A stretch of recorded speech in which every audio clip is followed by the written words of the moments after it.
वाराणसी में कैसे दरिंदों ने एक लड़की के साथ हैवानियत की सारी हदें पार कर दी।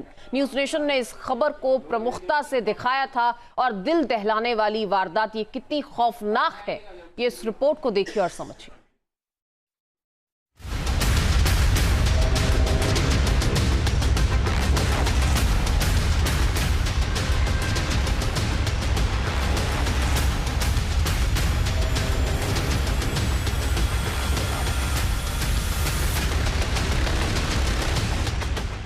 आध्यात्मिक नगरी वाराणसी में महापाप हुआ, जहां दरिंदगी की इंतहा पार कर दी गई।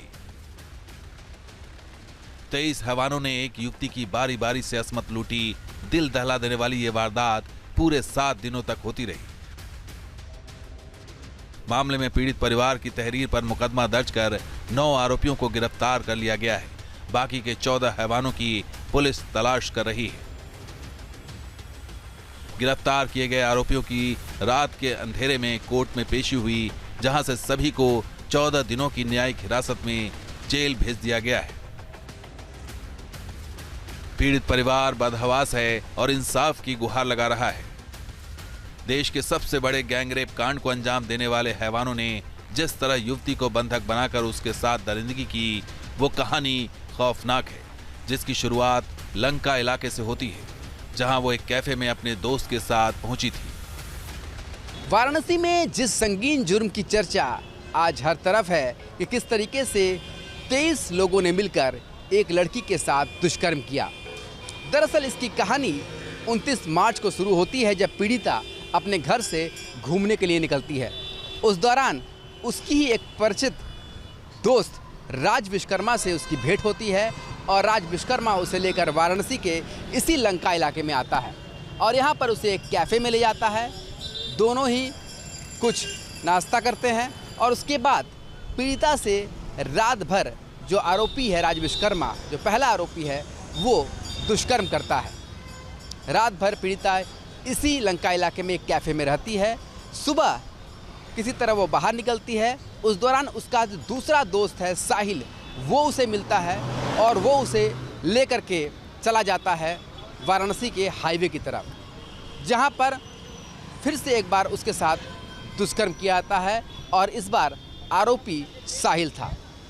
दुष्कर्म के बाद वो जो आरोपी था उसे लेकर के वाराणसी के नदेसर इलाके पहुंचता है और वो उसे वहां छोड़ देता है। पर कहानी की शुरुआत जो होती है वो वाराणसी के इसी लंका इलाके से होती है, जो पहला आरोपी था राज विश्वकर्मा, जो कि पीड़िता को लेकर के यहाँ आता है। लंका इलाके में मौजूद कैफे में हैवानियत होने के बाद युवती किसी तरह 80 घाट पहुंचती है, लेकिन वो इतनी खुशकिस्मत नहीं थी। वहां भी दरिंदे उसे नोचते हैं। पीड़ित लड़की को उसके दोस्तों ने ही धोखा दिया।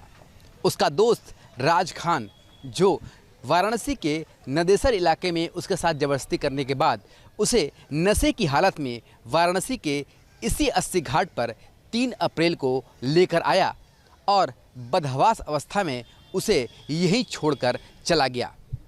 उसके बाद जब पीड़ित लड़की को थोड़ा बहुत होश आया तो फिर वो यहाँ से अपनी सहेली के घर गई और इसके बाद सिलसिला यही नहीं रुका। उसके बाद भी उसके दूसरे करीबी ने उसके साथ वही धोखा किया, जो कि लगातार कुछ दिनों से उसके साथ होता आया था। 80 घाट के बाद युवती के साथ वाराणसी के नदेसर में, फिर मल्दिया में भी गैंगरेप होता है। अब तक कई दरिंदे युवती को अपनी हवस का शिकार बना चुके थे। ऐसे ही 7 जगहों पर ले जाकर युवती के साथ 23 युवक गैंगरेप करते हैं। पीड़ित लड़की इसके बाद वाराणसी के नदेसर पहुंचती है, जहां से उसका एक दोस्त उसे लेकर के मल्दिया स्थित एक कॉफ़ी शॉप में जाता है और वहां पर 5 और लोग पहले से ही मौजूद रहते हैं और इन सभी ने बारी बारी से पीड़िता के साथ दुष्कर्म किया, ऐसा भी तहरीर में लिखा गया है। यानी कि पीड़िता एक के बाद एक बनारस के दूसरे जगहों पर पहुंचती है और पूरी अगर तहरीर के हिसाब से देखें तो इसी के दोस्तों ने एक प्लानिंग करके पीड़िता को फंसाया और एक के बाद एक अलग जगह ले गए और न सिर्फ उसके दोस्त बल्कि इस दौरान अज्ञात लोगों ने भी पीड़िता के साथ वाराणसी के मलदहिया इलाके में दुष्कर्म किया। हैवानियत की सबसे बड़ी वारदात के सामने आने के बाद हड़कंप मचा हुआ है, लेकिन पुलिस मामले में कुछ भी बोलने से बच रही है। वहीं सत्ताधारी नेता इसे जघन्य अपराध बताते हुए सख्त कार्रवाई की बात कह रहे हैं और कह रहे हैं कि आरोपी 23 हों या फिर 50, किसी को नहीं छोड़ा जाएगा।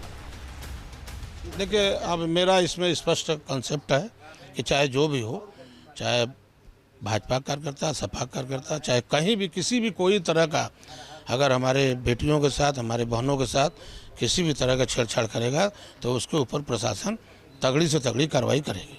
23 लोगों ने दुष्कर्म किया है। 23 लोग किए होंगे, चाहे 50 लोग किए होंगे, चाहे जितने भी लोग किए होंगे, सब सजा के पात्र होंगे। इसमें कहीं कोई रुकावट नहीं है, ना कोई रोक टोक है।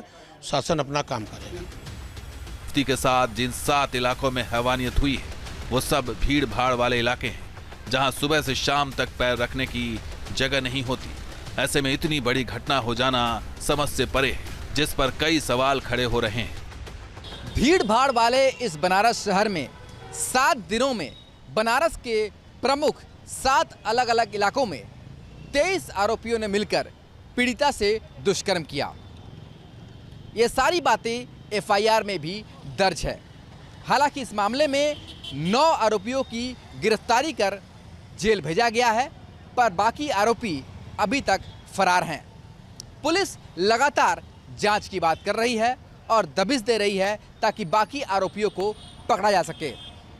पर इस पूरे सामूहिक रेप कांड में अभी तक ये सवाल बना हुआ है कि आखिर 7 दिनों तक अलग अलग इलाकों में ये लड़की किस तरीके से पहुंचती रही और कैसे आरोपियों की संख्या 23 तक पहुंच गई।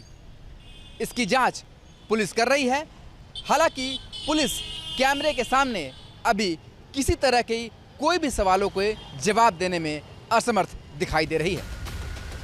मामले में सरकार का रुख सख्त नजर आ रहा है। प्रदेश सरकार में मंत्री रविंद्र जायसवाल का कहना है कि सभी आरोपियों की गिरफ्तारी जल्द होगी और अगर इसमें कोई पुलिस वाला भी दोषी पाया गया तो उसे भी छोड़ा नहीं जाएगा। सीपी से मेरी बात हुई है, किसी कीमत पर कोई बक्से नहीं जाएंगे। और यही नहीं हुआ है, अगर इसमें कहीं पुलिस की लापरवाही भी रही है तो उनको भी खिलाफ कार्रवाई की जाएगी। और इस पर पूरी जांच करा कर शहर के चौराहों का कुछ रिकॉर्डिंग इकट्ठा कर रहे हैं और रिकॉर्डिंग करने के बाद कोई भी आदमी इसमें जो रहा है वो बचेगा नहीं। इस गैंग रेप के बाद वाराणसी पुलिस कटघरे में तो है ही, क्योंकि वाराणसी में देश विदेश से हर दिन पर्यटक आते हैं।